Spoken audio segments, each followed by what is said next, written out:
जय Siya Ram everyone, welcome back to my channel composite school Dhimapura. तो friends, आपको इस वीडियो में बहुत कुछ नया सीखने को मिलेगा और जो चीज़ आज आपको इस वीडियो में सीखने को मिलेगी उसका नाम है लॉ ऑफ कर्मा, यानी कि कर्म का सिद्धांत।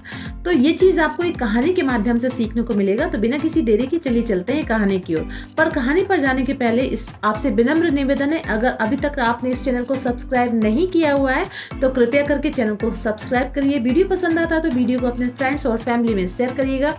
तो बिना किसी देरी के चलिए चलते हैं कहानी की ओर। होता क्या है कि प्राचीन समय की बात है। आपको पता है कि प्राचीन समय के हमारे ऋषि मुनि कितने ज़्यादा ज्ञानी थे। वो किसी भी व्यक्ति के इस जन्म से लेकर उस जन्म तक की सारी बातें बता देते थे। तो इसी तरह एक आश्रम था, उसमें एक साधु रहते थे, बहुत ज़्यादा ज्ञानी थे। उनके आश्रम में बहुत ढेर सारे शिष्य रहते थे। उन्हीं शिष्यों में से एक शिष्य का नाम था चक्षुपाल। तो आपको पता है चक्षु माने होता है आँख। चक्षुपाल नाम तो था लेकिन उसकी आंख नहीं थी, वो जन्म से ही अंधा था, ब्लाइंड था। तो होता क्या है कि एक बार चक्षुपाल अपने घर के बाहर रात के टाइम टहल रहा होता खाना खाने के बाद, और टहलते समय उसके पैरों के नीचे कुछ चींटियां आके मर जाती हैं। उसको इस चीज़ का एहसास नहीं होता है क्योंकि वो तो ब्लाइंड था। फिर वो अपने घर के अंदर जाके सो जाता है। सुबह के टाइम जब दो शिष्य वहाँ से गुजरते हैं तो देखते हैं कि अरे चक्षुपाल के घर के बाहर इतनी ढेर सारी चींटियाँ मरी पड़ी हैं। तो वो ये चीज़ जाके साधु को जाके बताते हैं कि भाई देखो चक्षुपाल ने इतनी ढेर सारी चींटियों को मार डाला। तो साधु बोलते हैं क्या तुमने देखा, मतलब कि चक्षुपाल ने अपने पैरों से चींटियों को दबाया, क्या तुमने देखा? तो दोनों शिष्य बोलते नहीं नहीं हमने देखा नहीं गुरुजी, पर वो जो चींटियाँ हैं वो घर के बिल्कुल बाहर ही मरी पड़ी, तो जरूरी है कि चक्षुपाल ने ही उनको मारा होगा, अपने पैरों से दबाया होगा। तो साधु बोलते हैं कि देखो भाई इसमें तो तुमने देखा नहीं कि उनने क्या किया कि क्या नहीं है, लेकिन उनसे जो कुछ भी हुआ बाई चांस अगर उससे चींटियां भी मरी तो इसमें उसका दोष नहीं, क्योंकि उसका इंटेंशन उनको मारना नहीं था। वो तो ब्लाइंड है, वो तो देख ही नहीं सकता कि क्या है, क्या पैरों के नीचे आ रहा है, तो इसमें उसका कोई दोष नहीं है। वो तो चक्षुपाल हृदय का बहुत ही साफ व्यक्ति है। तो जब ये बात दोनों शिष्यों ने सुनी तो उनको थोड़ा सा खराब लगा। फिर बोले भाई गुरुजी पर हमें एक बात बताइए कि अगर वो इतना ही साफ व्यक्ति है तो वो जन्म से अंधा क्यों है? ऐसा उसने क्या किया कि वो जन्म से अंधा है? तब फिर गुरुजी बोले कि भाई देखो पहले, अब इस जन्म का तो नहीं कह सकते हैं, लेकिन जो प्राचीन समय था, ये इसका पहला जो बर्थ था, पहला जो जन्म था चक्षुपाल का, उस जन्म में ये एक फिजिशियन था, वैद्य था, यानी कि डॉक्टर था। तो उसका इतना ज़्यादा दूर दूर तक नाम था कि दूर दूर तक लोग उसका नाम सुन के आते थे। उसकी दी हुई दवा बहुत ही जल्दी लोगों को असर कर जाती थी और वो जो पेशेंट उसके पास आते थे, कितना भयानक रोग हो उसके पास आते थे और ठीक होकर चले जाते थे। तो उस चक्षुपाल का उस समय बहुत ज़्यादा नाम था, बहुत अच्छे वैद्य के रूप में उनका नाम था। तो इसी तरह क्या हुआ कि एक महिला की आंख नहीं थी। वो छोटे से बच्चे को लेकर उस चक्षुपाल के पास आती है, अपने दुख में बताती है कि भाई मेरे पास आंख नहीं, ये छोटे से बच्चे को मैं किस तरह से केयर करती हूँ, ये मैं ही जाती हूँ, तो आप कृपया करके मेरा ये दुख दूर कर दीजिए, मुझे किसी भी तरह दवा करके मेरी आंख वापस ले आइए। और ये मैं आपसे वादा करती हूँ कि अगर मेरी आंख वापस हो जाएगी तो मैं पूरी जिंदगी आपकी गुलामी करूंगी। और मैं क्या, मेरा तो पूरा परिवार, ये बच्चे ये सब आपकी गुलामी में रहेंगे, आप जैसा कहोगे वैसा करेंगे। तो चक्षुपाल ने तो ये सोचा भी नहीं था कि कोई गुलामी करे कि नहीं, लेकिन फिर भी उसने उसको औरत को दवा दी।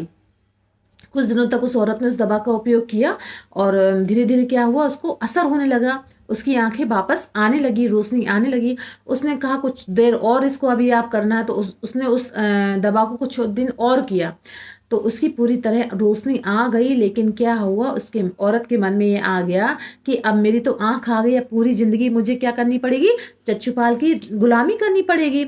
ये बात सोच के उसने चक्षुपाल को ये नहीं बताया कि मेरी आंखों की रोशनी वापस आ गई है या मुझे अच्छा फील हो रहा है। वो बोलती कि नहीं अभी मेरी आंखों की रोशनी वापस नहीं आई है, वैद्य जी आप मुझे और अच्छी दवा दीजिए, अब मुझे तो इसमें कुछ असर ही नहीं दिखाई दिया। तो चक्षुपाल इतने लंबे समय से जब लोगों को दवा दे रहे थे तो वो इस बात को समझ गए कि नहीं ऐसा हो ही नहीं सकता कि मेरी दवा से इसको आराम नहीं मिला हुआ है, इसको आराम मिला है, लेकिन ये क्या करता है, ये क्या चाहती है, अपनी वादा को पूरा नहीं करना चाहती है, इस कारण से ये झूठ बोल रही है। अब जब ये बात चच्छुपाल के मन में आई तो उसके मन में आया कि देखो मेरी दवा से इसको इतना आराम मिला और ये अपनी बाधा करके ये मुकर रही है, तो उसने वो चच्छुपाल ने वो दवा उसको दे दी कि जाओ ये दवा तुम कुछ दिन और लगाओ। और उस दवा के प्रयोग करने से उस जो महिला की आंख थी पहले जैसी ही हो गई, मतलब पूरी जिंदगी अब वो महिला देख नहीं सकती थी।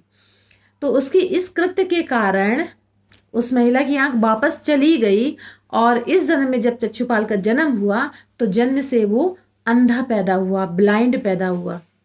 अब ये इसको कहते हैं कर्म का सिद्धांत। तो चच्छुपाल ने इंटेंशनली जानबूझ के किसी की आंख को वापस खराब किया, तो ये उसका पाप था, ये उसका श्राप था कि इसे इस जन्म में वो अंधापन मिला। अगर इस जन्म में चच्छुपाल ने धोखे से चींटियों को मारा है तो वो उसका पाप नहीं होता है, क्योंकि उसने इंटेंशनली जानबूझ के उन चींटियों को नहीं मारा, वो भूलवश उससे ये काम हो गया।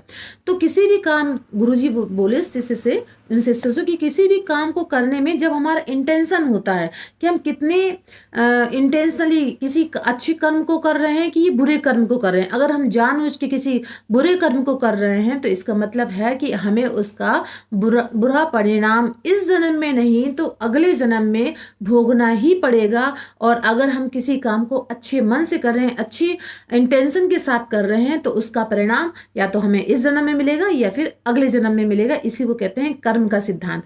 चच्छुपाल इस जन्म में बहुत ही अच्छा, लेकिन अगले जन्म में उसके एक कृत्य के कारण, पिछले जन्म में उसके एक कृत्य के कारण उसे इस जन्म में ब्लाइंड होना पड़ा। तो इसी को कहते हैं कर्म का सिद्धांत। जब गुरुजी ने ये बातें बताई तो फिर सभी शिष्यों के मन में ये बात समझ में आ गई कि भाई अगर हमें हमेशा अच्छा जीवन चाहिए तो हमें हमेशा अपने कर्म पर फोकस करना चाहिए, इंटेंशनली जानबूझ के हमें गलत काम नहीं करना चाहिए। तो बस यही कहानी की सीख थी। अब इस कहानी के बाद हम देखते हैं कि हमारे दैनिक जीवन में क्या उपयोग होता है। देखिए, दैनिक जीवन में हम लोग क्या देखते हैं, अक्सर देखते हैं कि भाई कुछ लोग क्या करते हैं, जैसे एक चाकू है, ठीक, कुछ व्यक्ति उस चाकू का प्रयोग क्या करते हैं, डकैती डालने के लिए, लोगों का सामान हड़पने के लिए उस चाकू को मारते हैं, लोगों को काटते हैं, पीटते हैं, ठीक। उसी जगह कुछ दूसरे व्यक्ति क्या करते हैं, डॉक्टर जैसे उसी चाकू का प्रयोग करते हैं, वो भी काटते पीटते हैं, लेकिन वो किसी व्यक्ति की जान बचाने के लिए। दोनों के काम एक से हैं पर दोनों का इंटेंशन अलग अलग है। अब आप समझिए, जिसका इंटेंशन खराब होगा तो उसका जन्म अगले वाले जन्म में या फिर उसका जो परिणाम मिलेगा तो उसको कैसा मिलेगा। और जिसका इंटेंशन अच्छा होगा, भले ही वो काट पीट रहा हो पेशेंट के, पर इंटेंशन उसका क्या है कि हमें इसको सही करना है, इसको सुधारना है, तो उसका परिणाम उसको कैसे मिलेगा।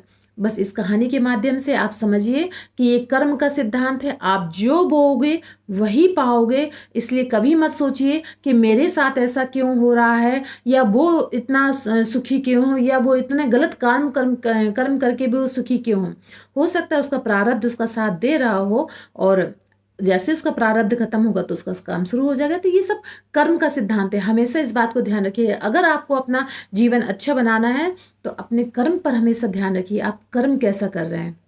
तो बताइएगा आपको ये कहानी कैसी लगी, और अगर आपको ये कहानी अच्छी लगी हुई तो इसको अपने फ्रेंड्स और फैमिली में शेयर करिएगा।